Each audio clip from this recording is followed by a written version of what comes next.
What's up gamers, DreamcastGuy here, reviewing today's Splatoon on the Wii U. In modern gaming, the top-selling games are shooters. First-person shooters and third-person shooters dominate the market, but now Nintendo is stepping into the game and showing us that a cutesy shooter can be awesome all the same. The objective in Splatoon is not killing, although you can kill. Instead, the objective is painting. You are playing as a little squid-like creature called an Inkling. The Inklings want one thing: to paint the whole world the color of their clan. To do this, you have 4 different classes. 2 classes that wield rapid-fire machine guns, 1 class that is basically a sniper, and 1 class that just has a giant paint roller. Each of these classes have their own strengths and weaknesses, with the overall goal of just painting anything and everything you can even get close to. You probably noticed me diving in and out of the ground. Well, that's actually one of the most interesting mechanics about this game. Since your person is part squid and part kid, he's actually able to turn into his original form and swim through the paint. The ink is their weapon as well as their mode of travel. Anywhere you or your team has dropped paint, you can now turn yourself into this weird swimming form, including walls. Using this, you can swim up walls and even through grates, giving you access to different higher parts of every level. This is Splatoon's version of sprinting, but it adds a whole extra layer of difficulty. What's beautiful about this is while swimming, as you notice, I'm invisible. I am part of the paint. This makes it where people will sometimes hide in a corner of a map. You can get your paint roller, go all the way to the nooks and crannies, and when you see somebody with a sweet machine gun sneaking up behind them,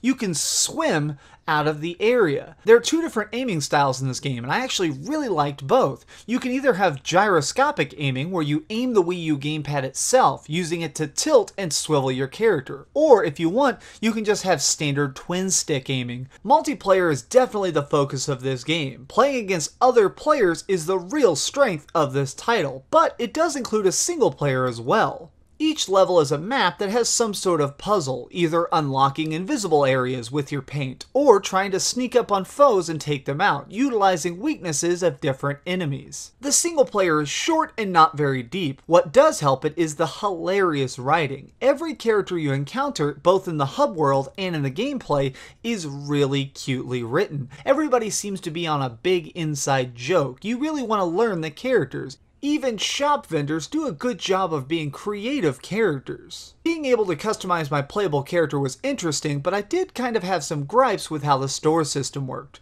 By playing in multiplayer or by doing the single player missions, I get gold. I use this gold, of course, to buy new equipment. There's all sorts of hats, shirts, silly shoes, little cool things to make your character unique. But unfortunately, the equipment isn't static. Every day, what's at the stores changes out, so if you see a really cool item today, you better save up and try and buy it, because it could be gone by the morrow. Every day, everything cycles in and out. Another small gripe I have with this game is actually the Amiibo integration.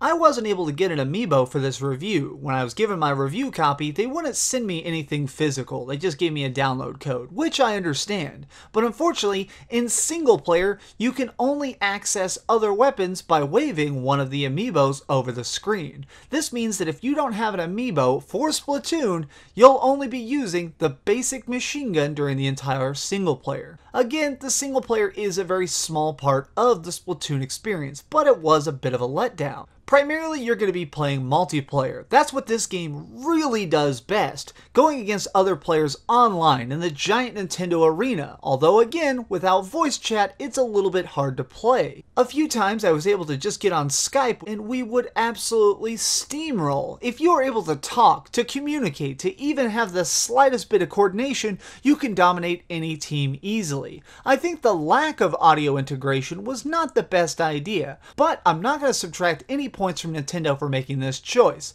The game works really well, and I support the fact that they thought it would be better if everybody was equally devoid of voice chat, as strange as that seems. Playing over and over again on these 2 multiplayer maps in the 1 multiplayer mode Turf War was fun, but after about 30 hours I did start to feel the edges of the game. But really, I had such a gleefully fun experience. I can't really fault a game for being a little bit small, especially because we're going to be getting a lot more maps coming up in August for free. All in all, we've heard a lot of good and a little bad, but let's head over to the ratings board and put a big number on it. I am giving Splatoon on the Wii U an 8.5 out of 10. This game just does pure goofy joy in a way I haven't seen in a long time. Nintendo, this is an amazing idea. You can really see a lot of the design options in Mario or Nintendo's other games like Metroid shining through into this game. Everything just has that perfect, quirky Nintendo feel in an all-new way. Thanks so much for watching. This has been DreamcastGuy. If you enjoyed this video, please give it a thumbs up. And as always, keep dreaming.